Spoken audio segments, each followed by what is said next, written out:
Welcome to another How Does That Work tutorial. In this tutorial we're going to create a matching background for your image. It works really great for print-on-demand greeting cards.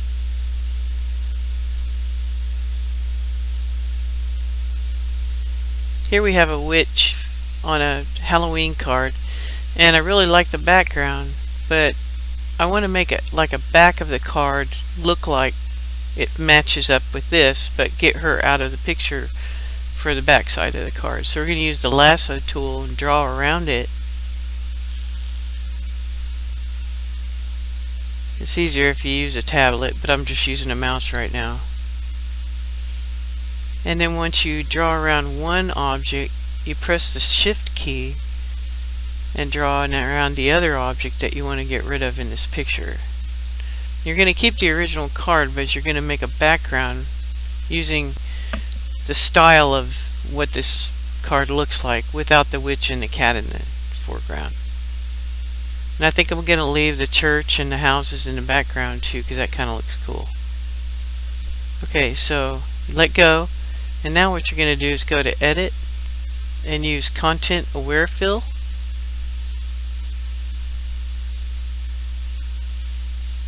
And it's going to think about it for a minute, and you see how it made a pretty nice background right there.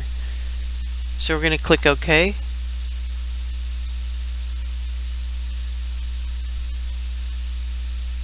So it used the information from that image minus the witch and then the lettering.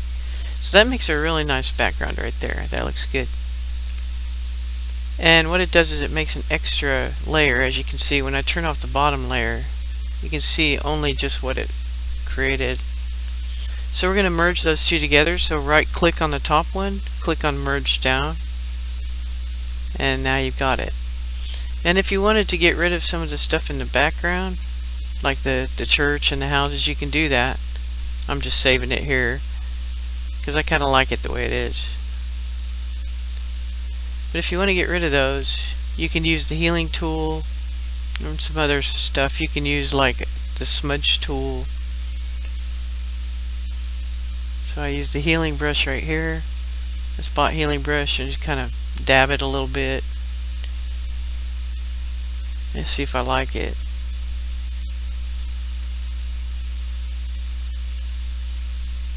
Yeah.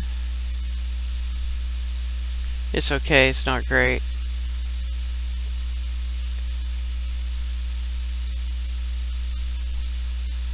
Just make sure it says create texture on there.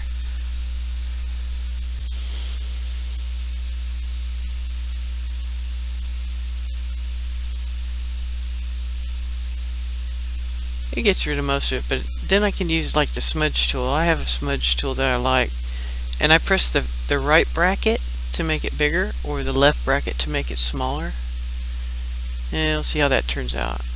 It's a little bit too big. You make it smaller by pressing the left bracket, and that looks pretty good. If you don't like that stuff in the background, I kind of like it. So the front of the card is going to be the witch and the black cat and the Halloween lettering, and the back of the card is going to be this. So they kind of look together. I'd like to do that with a lot of my cards because it's hard to find texture or anything else, third-party stuff that matches what your card looks like. See you again soon.